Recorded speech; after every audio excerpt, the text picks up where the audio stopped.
My name is Sarah Bennett, and if someone had told me that the most expensive invitation of my life would arrive inside a sympathy card, I would have laughed, because funerals are supposed to bring families together, not tear them apart. But that was before my grandmother passed away and left behind a handwritten letter that changed everything. I was 36 years old and worked as a forensic accountant, spending my days uncovering financial fraud for companies that hired me whenever millions of dollars mysteriously disappeared. So spotting lies had become second nature, yet nothing in my career prepared me for the lies waiting inside my own family. After 8 years without a single phone call, my uncle suddenly invited me to the reading of Grandma Eleanor's will, insisting that she had spoken about me constantly during her final days and wanted the whole family together one last time for closure. Against my better judgment, I drove 3 hours to the old Victorian house where I had spent every childhood summer, believing maybe grief had softened hearts that pride never could. But the moment I stepped through the front door, I noticed something that didn't belong. Every painting Grandma loved had disappeared, the antique clock in the hallway was gone, and strangers wearing expensive suits were quietly photographing the furniture while pretending not to notice me. Then my cousin Daniel wrapped an arm around my shoulder, smiled for everyone to see, and whispered words that made my stomach turn. Just sign the paperwork when the lawyer asks and everything will stay peaceful. The problem was nobody had shown me any paperwork, and nobody seemed interested in explaining why my signature suddenly mattered more than my grandmother's final wishes. But after spending 15 years exposing financial crimes, I recognized the same nervous smiles, the same forced laughter, and the same rehearsed conversations I had seen in boardrooms right before multi-million-dollar frauds collapsed. And as I looked around the room at relatives pretending to mourn while secretly watching my every move, I realized I wasn't there to inherit anything. I was there because someone needed me to unknowingly approve a lie that could steal my grandmother's entire estate. And before the afternoon was over, one forgotten notebook hidden beneath the loose floorboards of her sewing room would reveal a secret so devastating that my own family would begin turning against each other long before they realized I had already uncovered the truth. My grandmother Eleanor had always believed that people revealed their true character long before they realized anyone was paying attention, and as I stood in the entrance hall watching relatives hug one another with carefully practiced smiles, I remembered her favorite saying that kindness was easy when nothing valuable was at stake, because real character only appeared when money entered the room. Uncle Robert walked toward me wearing a perfectly tailored black suit that looked far too expensive for someone who had complained about bills every Christmas for the last decade, and he greeted me with a hug that lasted just a second too long before stepping back and studying my face as if he were checking whether I already knew something I wasn't supposed to know. "Sarah," he said warmly, "your grandmother would be so happy you came." I thanked him, but before I could ask why everyone seemed unusually nervous, he quickly introduced me to 2 men I had never met, calling them family advisors without explaining exactly what they advised. One carried a leather briefcase that never left his hand, while the other kept making notes on a tablet every time someone entered the room. Across the hall, my cousin Daniel was pacing near the library door, speaking in whispers into his phone, and the moment our eyes met, he ended the call and forced a smile that didn't reach his eyes. Something about the house felt wrong. The familiar scent of lavender and fresh bread had been replaced by furniture polish and unopened cardboard boxes stacked near the dining room. It looked less like a family gathering and more like a business preparing for an inspection. When I quietly asked Aunt Melissa why the movers were already there only 2 days after Grandma's funeral, she hesitated before answering that everything had been arranged in advance because it's what Grandma wanted, yet she couldn't explain why every valuable antique had already been tagged with numbered stickers. Years of auditing had taught me that when honest people explain something, the details become clearer, but when dishonest people explain something, the details become smaller. I smiled politely, accepted a cup of coffee, and decided not to ask another question. Instead, I started observing, because experience had taught me that the loudest lies are rarely spoken, they're hidden inside the little things people hope nobody notices.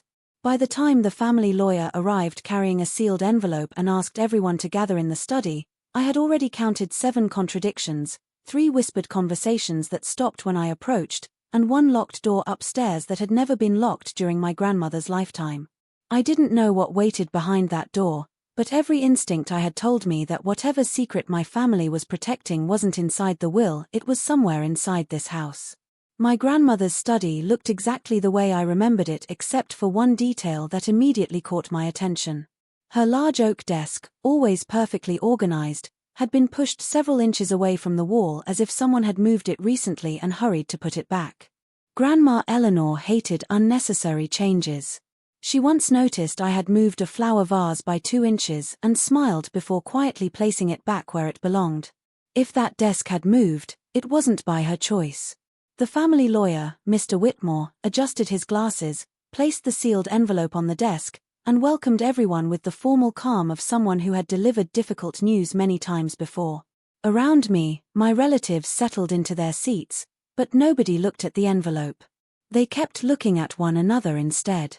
Uncle Robert sat unusually straight with his hands folded tightly together.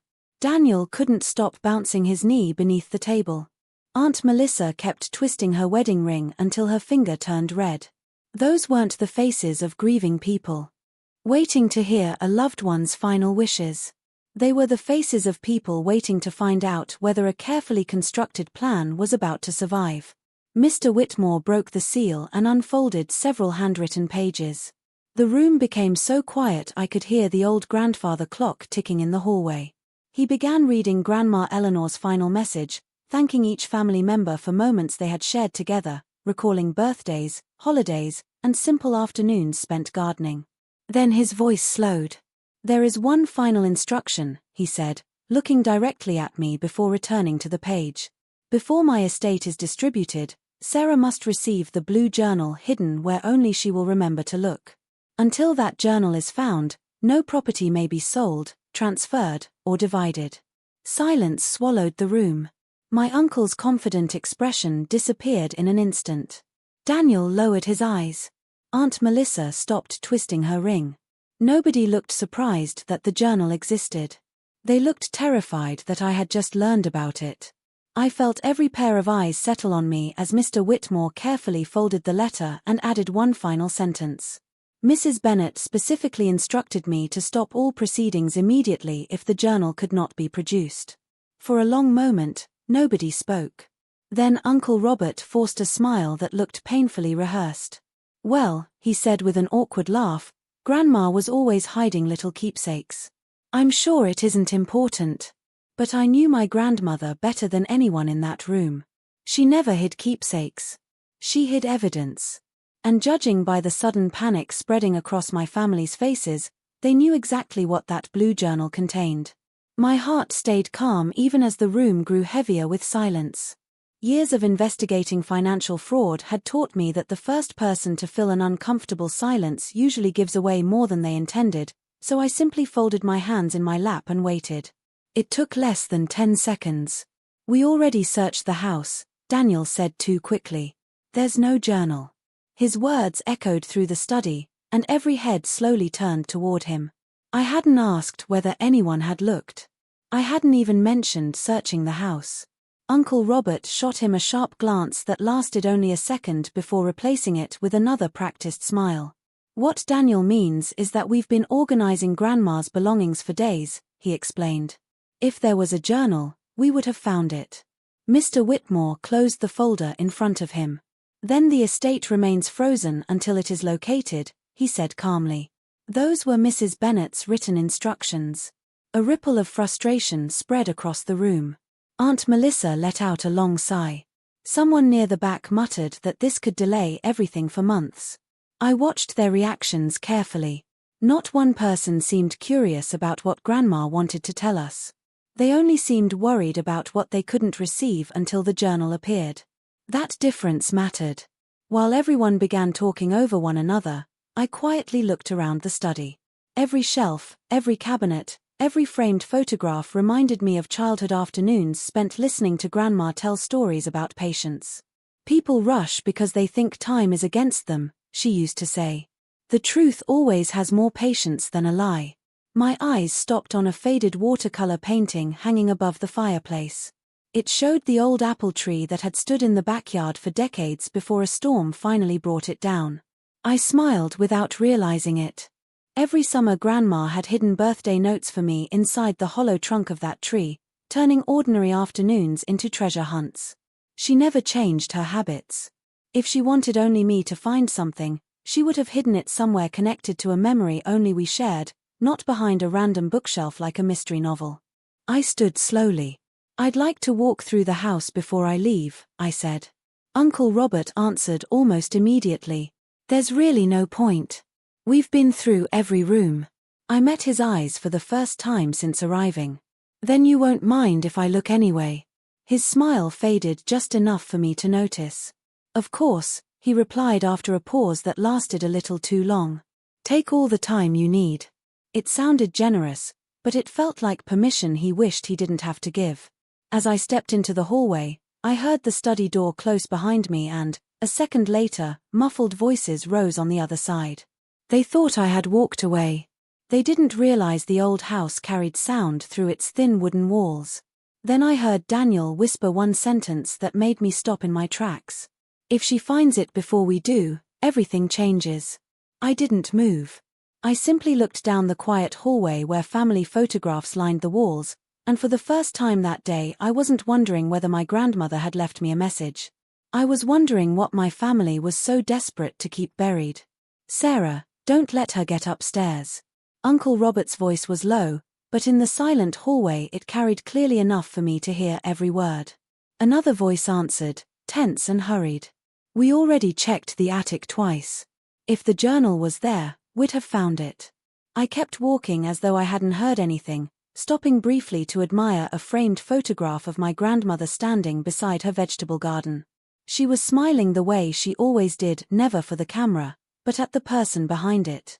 Looking at that picture reminded me of something she told me when I was 16 after catching me searching for my birthday present.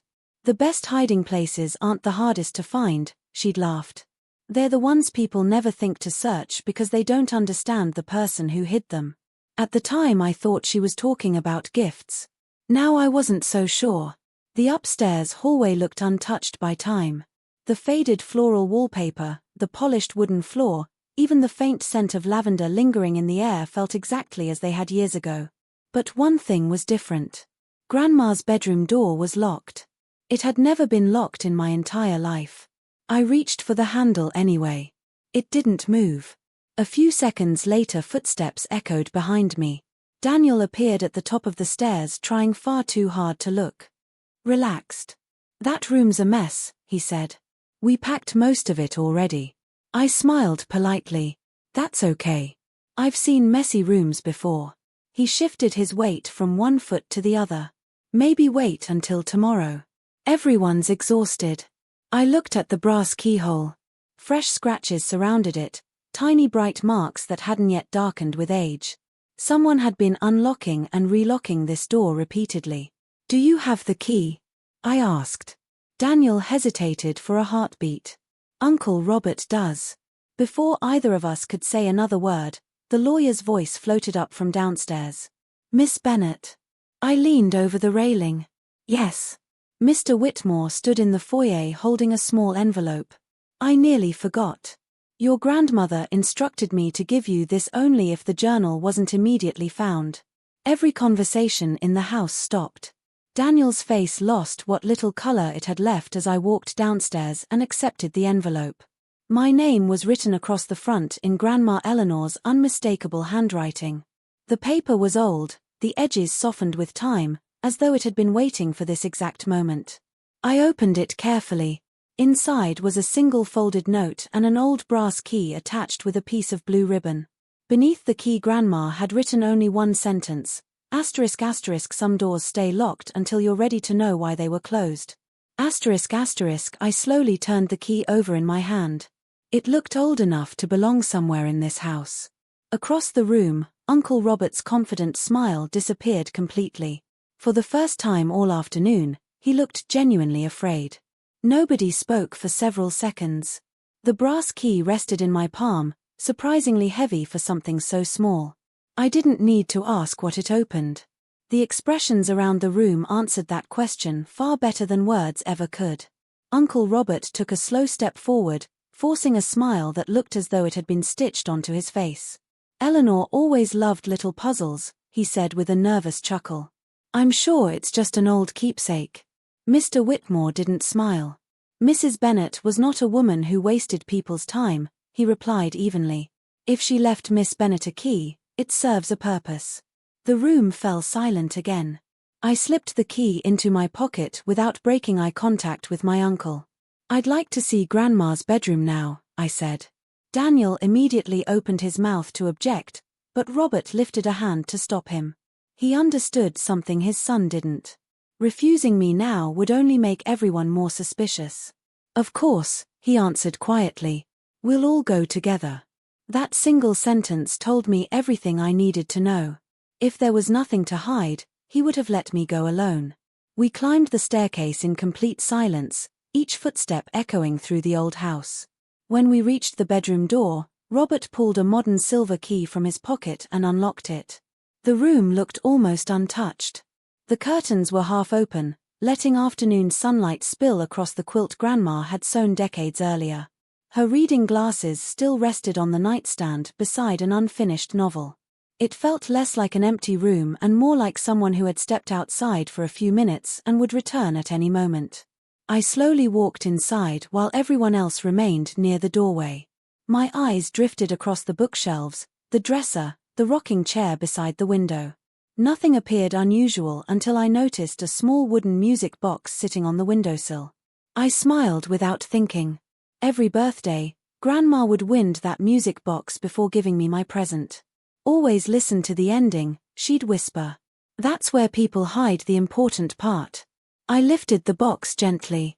It played the same soft melody I remembered from childhood, but this time something sounded different. The tune ended with a faint metallic click. I turned the box over. The base wasn't solid anymore. A tiny compartment had sprung open, revealing a folded piece of paper no larger than a business card. Behind me, I heard Daniel take a sharp breath. I unfolded the note carefully. In Grandma's neat handwriting were only 8 words. Asterisk asterisk, the truth sleeps beneath the place we always laughed. Asterisk asterisk, I read the sentence twice. Then a memory surfaced so suddenly it felt as if Grandma herself had whispered it into my ear. Every summer, after baking apple pies, we'd sit together on the old wooden porch swing behind the house, laughing until sunset while she claimed it was the happiest place she had ever known. I looked toward the backyard through the bedroom window. The porch swing was still there, gently moving in the evening breeze. And for reasons I couldn't yet explain, I knew with complete certainty that whatever my family had been searching for wasn't inside this house at all. It had been waiting outside, exactly where Grandma knew only one person would think to look. The moment I folded the note and slipped it into my pocket, I felt every pair of eyes in the room following me.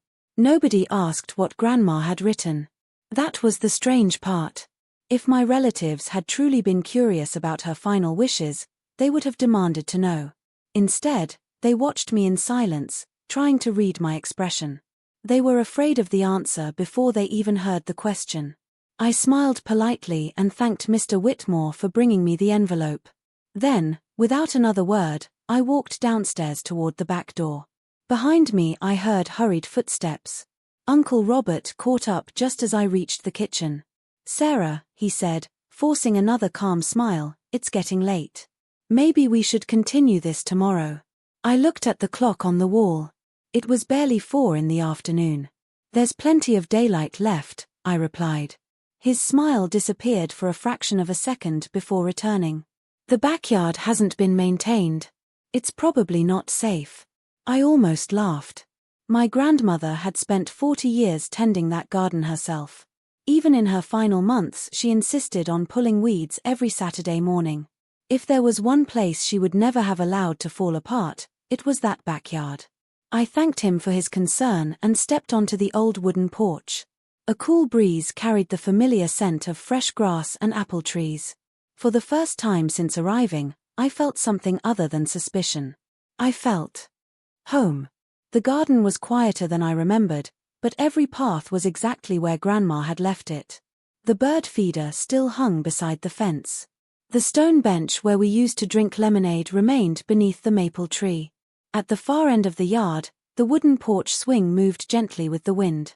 I walked toward it slowly, remembering summer evenings when Grandma would tell me stories about honesty, patience, and how every family has secrets that eventually grow too heavy to carry. Halfway across the yard, I glanced back toward the house. Nearly every relative was now standing at the kitchen window pretending not to watch me. Daniel had even stepped onto the porch, arms folded tightly across his chest. They weren't following me because they cared about my safety. They were following me because they were terrified I might find something before they did. When I reached the swing, I sat down for a moment and let it rock gently. The wood creaked exactly the way it always had.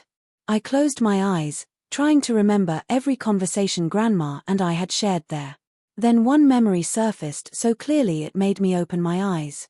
I was 12 years old, complaining that I could never remember where she hid my birthday surprises. She had laughed and tapped the ground beneath the swing with the heel of her shoe. The safest place to hide the truth, she had said, is somewhere people walk past every day without ever looking down. My heart began beating a little faster. I stood up and knelt beside the swing. The soil beneath it looked slightly different from the surrounding ground, darker, more compact, as though it had once been disturbed and carefully covered again. I brushed away a thin layer of leaves and noticed the edge of a flat stone almost perfectly hidden beneath the dirt. It didn't belong there. The rest of the garden was natural earth, but this stone had been placed deliberately. I slid my fingers beneath its edge and lifted.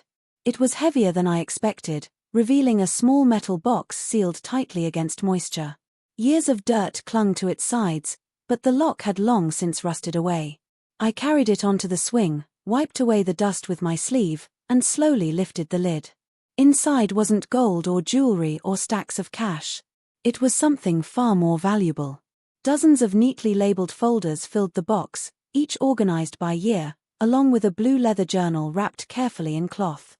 Resting on top was one final handwritten note addressed to me alone.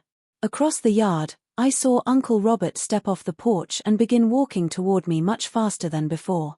For the first time that afternoon, he wasn't pretending to stay calm. He knew exactly what I had found.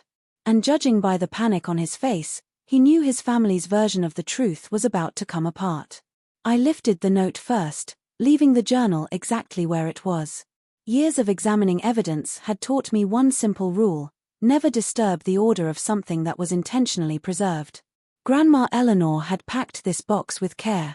Every folder was tied with blue string.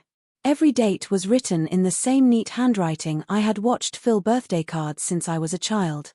Whatever she wanted me to understand, she wanted me to understand it in the right sequence. I unfolded the note slowly. Asterisk asterisk Sarah, asterisk asterisk it began, asterisk asterisk if you're reading this, then the people standing behind you have already decided which version of me they want the world to remember. Before you believe anyone, believe the documents. Memories can be rewritten. Numbers cannot. Asterisk asterisk I felt a chill run through me. I looked up. Uncle Robert had stopped halfway across the lawn. He wasn't alone anymore. Daniel and Aunt Melissa were following him, their pace quick, their expressions tight. None of them called my name. None of them asked if I was all right. Their eyes never left the blue journal resting inside the box. I carefully picked up the journal and noticed it was heavier than it looked. Several envelopes had been tucked inside its pages, each sealed with wax. Beneath it lay the folders. The labels immediately caught my attention: asterisk asterisk property records, trust documents, loan agreements, insurance policies. Asterisk asterisk they weren't random family papers. They were organized evidence. My grandmother had spent years building a record of something. Before I could open the first folder, Uncle Robert finally reached the swing. He stopped several feet away, breathing harder than the short walk should have caused. "Sarah," he said quietly, "those papers are old. They won't make much sense without context." His voice was calm, but his hands betrayed him. They were trembling. I looked at him without anger. "Then you'll have an opportunity to explain them." For a brief moment, I thought he might say something honest. Instead, he forced another smile. "Let's take everything back inside where everyone can look together." I glanced toward the house. Every family member was now watching from the porch or the windows. Nobody looked curious anymore. They looked anxious. Just then, another voice interrupted the silence. "I think Mrs. Bennett expected Miss Bennett to read them before anyone else." Mr. Whitmore had quietly walked into the garden without anyone noticing. He stood a respectful distance away, hands folded behind his back. She left very specific written instructions regarding that box. Uncle Robert turned sharply. What instructions? The lawyer reached into his briefcase and removed a folded document. Your mother signed this 6 months before her passing. He adjusted his glasses and read aloud. Asterisk asterisk, if the blue journal is found, it is to remain in Sarah Bennett's exclusive possession until she has completed reading its contents. No other family member may inspect, remove, copy, or interfere with the documents contained within. Asterisk asterisk, the words settled over the garden like a sudden storm. Uncle Robert's shoulders slumped ever so slightly. Daniel stared at the ground. Aunt Melissa quietly wiped tears from her eyes, though I couldn't tell whether they came from grief or fear. I closed the metal box, held the journal against my chest, and for the first time that day realized my grandmother hadn't hidden an inheritance. She had hidden the truth, and she had trusted only one person to uncover it. The question was no longer whether my family had been lying. The question was how long they had been doing it, and what those carefully labeled folders were about to reveal. I didn't open the blue journal in the garden. Some truths deserve witnesses, and some lies deserve daylight. I looked at Mr. Whitmore and asked him to gather everyone in my grandmother's study. 10 minutes later, the room was silent. The same people who had spent the afternoon pretending nothing was wrong now sat with their hands folded, avoiding one another's eyes. I placed the journal on the oak desk where my grandmother had written thousands of letters over the years. Then I opened the first page. It wasn't a confession. It was a diary. Grandma had recorded conversations, meetings, and financial decisions for nearly 12 years. Every entry was dated. Every claim was supported by receipts, bank statements, property records, or signed agreements stored in the folders beneath the swing. She hadn't written the journal because she expected a fight. She had written it because she knew one was coming after she was gone. The truth unfolded piece by piece. Years earlier, my grandfather had established a trust to preserve the family home and farmland for future generations. The money was never meant to make anyone wealthy. It was meant to keep the property in the family. But after my grandfather passed away, Uncle Robert secretly borrowed against the trust to rescue a failing business. He forged signatures, concealed loans, and convinced the rest of the family that temporary debts would soon be repaid. They never were. As the years passed, more loans followed. To cover the growing losses, valuable antiques quietly disappeared from the house. Insurance claims were manipulated. Property taxes went unpaid. Most of the family never saw the documents. They simply believed Robert whenever he insisted everything was under control. Grandma discovered the truth long before anyone else. She confronted her son privately, hoping he would admit what he'd done and repair the damage before it became irreversible. Instead, he begged for more time. He promised every new loan would be the last. Every promise became another lie. Knowing her health was failing, she spent her final years collecting every document she could find, organizing them carefully, and leaving them where only I would think to search. She knew my profession. She knew I trusted evidence more than emotion. And she knew that if the papers fell into the wrong hands, they would disappear forever. When I finished reading, nobody spoke. The silence wasn't uncomfortable anymore. It was honest. Uncle Robert looked older than he had that morning. He stood slowly, removed his glasses, and rubbed his eyes. I kept telling myself I could fix it, he said quietly. Every bad decision was supposed to be the last one. There was no anger in his voice, only exhaustion. Daniel stared at his father, realizing for the first time that the story he'd defended for years had never been true. Aunt Melissa covered her face and cried, not because she had been exposed, but because she had spent so many years believing explanations that were easier than asking questions. Mr. Whitmore closed the final folder and spoke with calm certainty. The court will decide the legal consequences, he said. But Mrs. Bennett's final request was not punishment. He looked at me. It was honesty. That afternoon, nobody inherited a fortune. There wasn't one left. The debts would consume most of the estate. The antiques that remained would be sold legally to satisfy creditors. The house itself would eventually leave the family. It was a painful ending, but it was an honest one. The lies had already cost far more than the property ever could.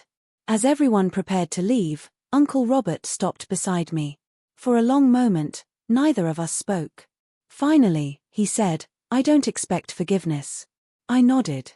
Forgiveness and trust aren't the same thing. He lowered his head. I know. It wasn't a perfect ending. Some wounds never close completely. But it was the first truthful conversation we'd had in years. A week later, I visited the old house one last time before the sale. The rooms were empty now. Sunlight spilled across the wooden floors where our family had celebrated birthdays, holidays, and ordinary Sunday dinners. I carried only one thing with me, my grandmother's blue journal. Not because it contained evidence anymore, the courts had copies of everything, but because it reminded me of the lesson she had spent a lifetime trying to teach me. Before locking the front door, I stood on the porch and looked toward the old swing where I'd found the metal box. The breeze moved it gently back and forth, just as it had when I was a little girl. I could almost hear Grandma laughing. Some people believe an inheritance is measured by money, property, or jewelry. My grandmother left me something far more valuable. She left me the courage to choose truth over comfort, even when the truth broke my heart. Houses can be sold. Bank accounts can disappear. Family names can fade. But integrity is the only inheritance that grows stronger every time you refuse to trade it for silence. I locked the door, placed the key in the realtor's hand, and walked to my car without looking back. For the first time in years, I wasn't carrying my family's secrets. I was carrying my grandmother's legacy.